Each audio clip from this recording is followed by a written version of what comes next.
E aí, galera do Alfinetinho, tudo bem? E aí, pessoal, como é que vocês estão? Tudo certo? Chiquinho, o vídeo de hoje, nós vamos, é que nem aquele pessoal do YouTube, que nem nós, né? Os segredos da arquitetura de software, né, gente? Nós vamos, Aí é loucura.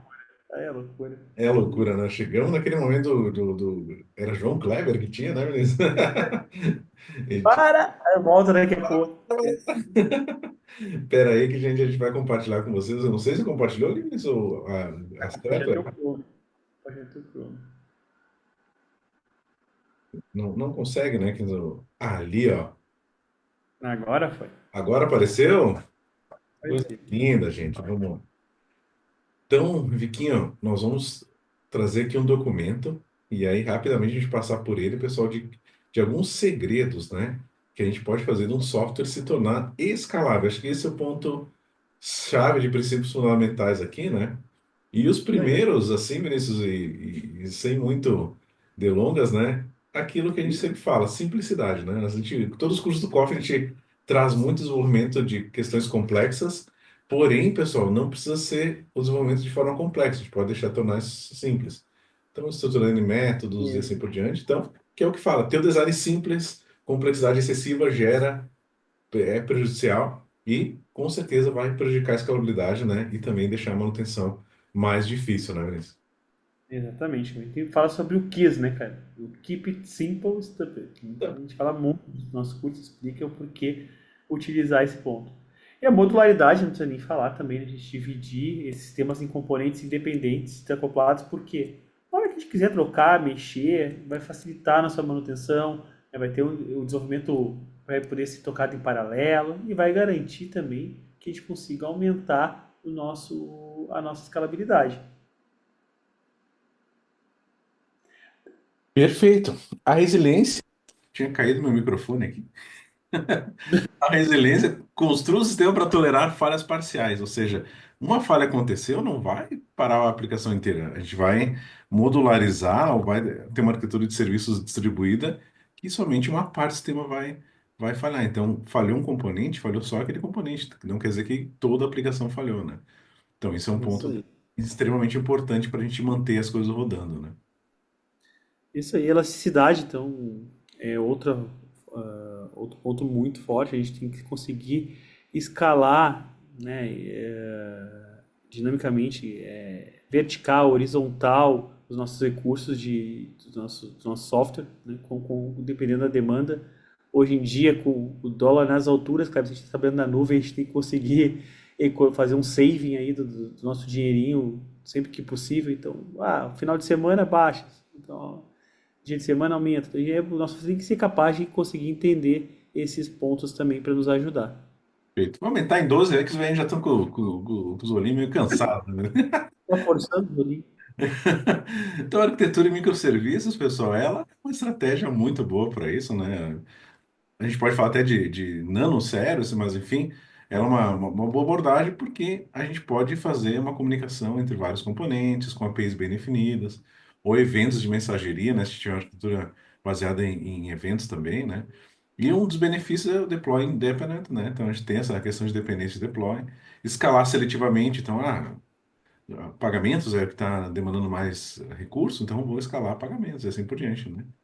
E, lógico, esses desafios com ela, a gente quer a orquestração, né? Então, a gente tem um estado que é distribuído, o desfazimento, sagas, então tem uma série de coisas aqui que a gente vai ter que também se preocupar, mas é um bom modelo, né, de a gente ter uma arquitetura consolidada, uma arquitetura escalável, né? Vou aumentar aqui também para ti, para...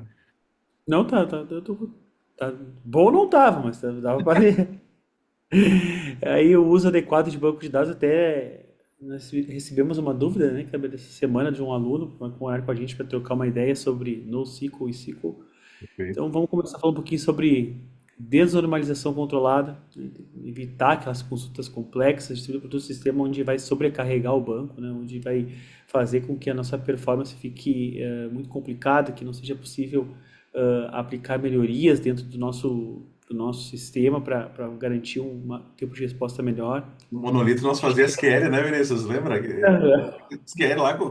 Cara, tu olhava assim, tu não sabia onde é que iniciava e terminava o negócio assim. E lógica dentro do SQL. Cara, isso aí, hoje em dia, minha gente, assim, se você tem essa realidade fujam o mais rápido, porque aonde a lógica está ali é difícil depois, né, a gente A conseguir. loucura, né? Também, nossa senhora, Exatamente. tinha coisa maluca naquela época.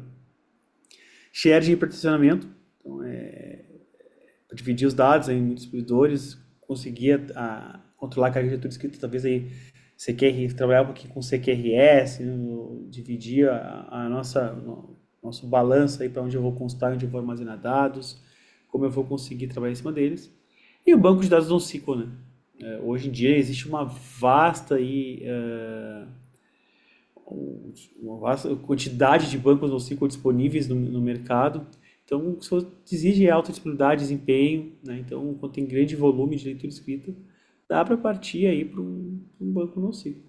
Perfeito. Isso, tem 10, nós vamos até o quinto, né? Vamos sim, né? Vamos deixar depois Vamos sim. para o próximo vídeo. Então, cache, pessoal. Cache a gente já cansou de falar aqui o quanto ela nos ajuda a toda hora tentar evitar aquela concorrência nos bancos de dados, né? Aquele bloco I/O, ou, né, toda hora a gente tem que estar fazendo socket no banco, recuperar aquele dado. Então a gente pode deixar uma cache um pouco mais organizada, daqui a pouco de coleções que não mudam, ou de informações do usuário em tempo de sessão. Então, recursos que nos ajudam, né, a diminuir essas cargas repetitivas, né, e melhorar o desempenho de leitura. Aqui a gente não pode falar de escrita, né, pessoal? A gente está falando de leitura, né?